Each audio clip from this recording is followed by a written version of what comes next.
All right, we're still doing the Homeric Rhapsody thing. This is that story that we're creating of Achilles raiding the town of Eëtion's Thebe, and we're currently in kind of like a side story part where Patroclus and IDOMENEUS are heading off an army of Thebans, or not Thebans, Thracians and Cilicians that's like coming from another spot to support the city of Troy, and so we're with them right now. Here we go.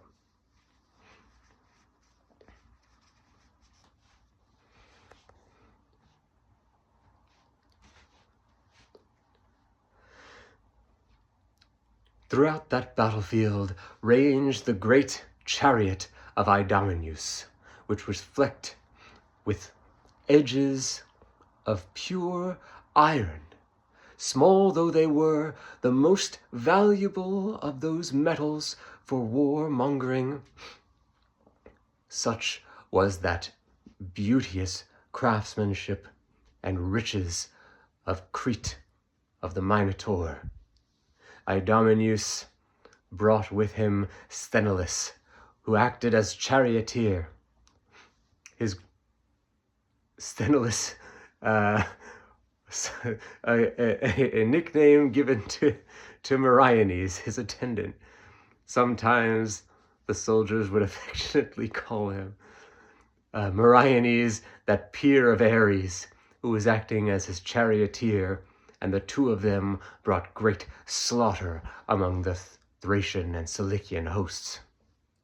For such was the size of their force that they had overtaken the flank of the Cilicians, cutting into their sides and wrapping around them like that great shaker of the earth who encircles the entirety of creation. And so the men were chipping away and cutting and hacking from all angles, and the Cilicians were looking to panic, for naught was the space for ruth or rest. All were looking to their backs, toward the Thracian host, for succor or for flight. And many already had turned and died screaming as their backs were pierced by the darts, for no longer could they bear to have all angles attacked as such. And so IDOMENEUS ranged in his chariot, thrusting forth the spear with that time-tested method of old, not throwing or casting the javelin, but pushing forth the dart, punching through helmets, pulling it back. And many a man was taken off his feet with the great fury and speed of those Cretan steeds, and that great lance held by the master IDOMENEUS. For though he was aged in years, and had seen many winters and many wars besides, not less was his strength, who raged across the host, and brought with him all that fury that comes from sitting beside the Trojan shores. He brought with him all that pent-up anger, for Troy was strong, and Troy was besieged, and not battle was to be had. But would these men come forth to supplement them? It might be that the city could sally forth and begin taking out all men of the contingents. So he did not leave out any of his anger. He brought it all with him.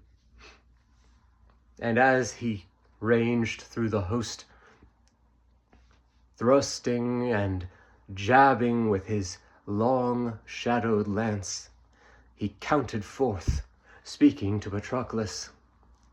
Aha!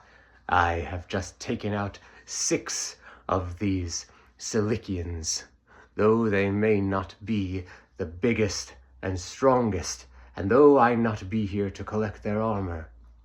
I would like to see you do as well, Patroclus, for that golden cup that I have put up on the line looks to be pretty secure now.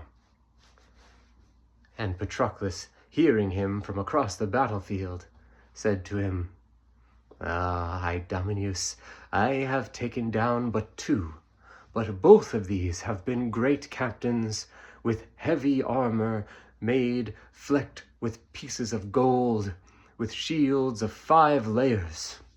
These will go back to mine and Achilles' tent, and bring us great glory. For I will be sacrificing to Athena and Apollo, and that great god that circles the earth and shakes it whole. All them have it brought forth that battle cunning, and that skill of casting the dart, and that raw fury and strength. So while I may have fewer, I would say that if the men reckoned up the value of the men I have taken down, it is but still greater."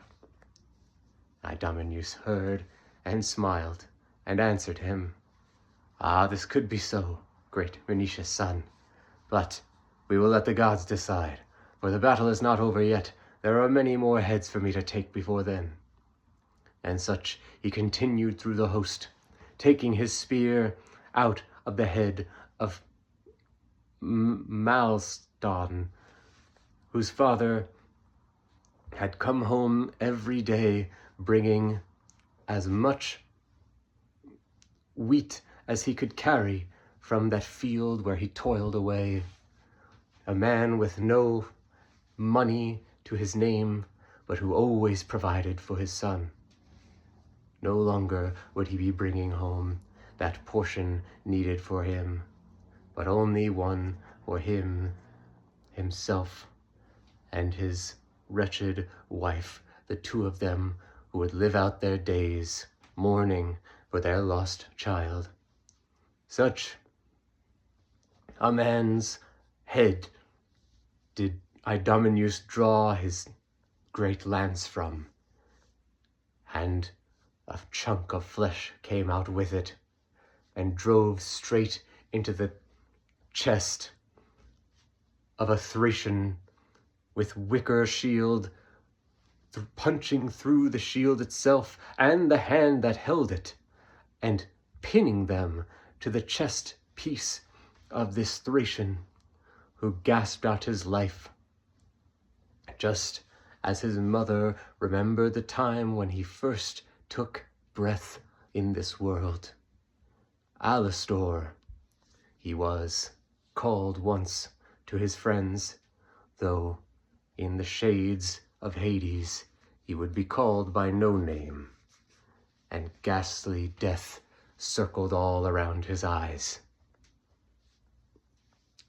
All right, another one of just straight up fighting. I've had trouble with some of these to actually, the problem with anybody, if you ever read anybody's like sort of summaries of the Iliad, like in every translation pretty much, there's always like summaries of the books explaining what happens in them, and in like scholarly books about the Iliad, like Caroline Alexander's War That Killed Achilles, or any, sort of work that describes the Iliad, everybody always jumps past the, many chapters that are just, for the most part, just rampant slaughter between the armies. And there's like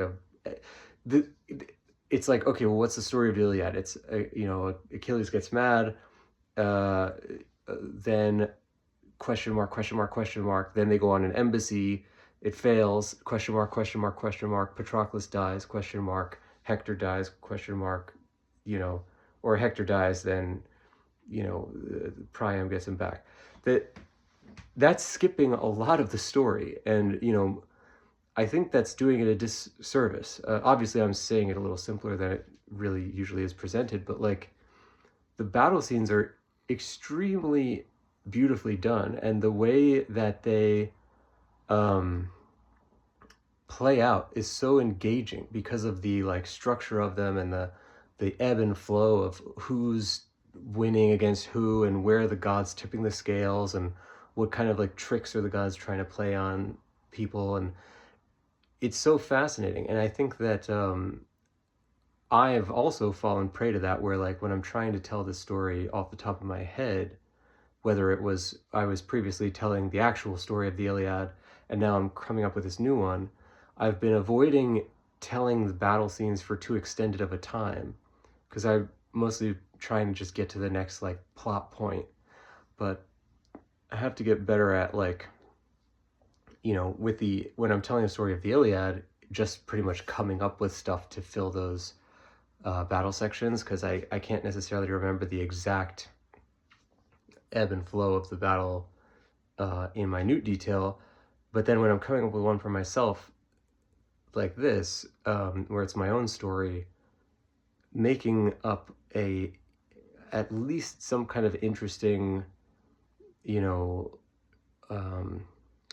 scenes for the battle, and not shying away from continuously telling it. So I'm kind of happy with both of these previous two episodes, that they're not the most smooth, presentation ever, but at least I'm not cowering away from telling the battle scenes for these two. So I would like to do some more where this occurs, maybe even have the gods, play a trick on somebody, or boost one of the armies or something. So we'll see what happens. But it's been interesting, because I don't have a plan for this, but there is kind of like a little story. Patroclus and the Myrmidons were kind of having an interchange, and then Idomeneus' army is coming up from the side, and he's ranging through the thing, and now there's this, I don't know logistically how this would work, that they're yelling to each other across the battlefield, but I think that's fine. And Idomeneus and Patroclus have this like Legolas and Gimli thing, where they're like counting the people they killed, and I think it has some kind of a structure within the battle scene, which is something that I have not been able to really do before. So obviously it's not like, none of it's good yet. None of it's going to be good on this first draft, but it's getting there, I guess I would say. So we'll keep going with it.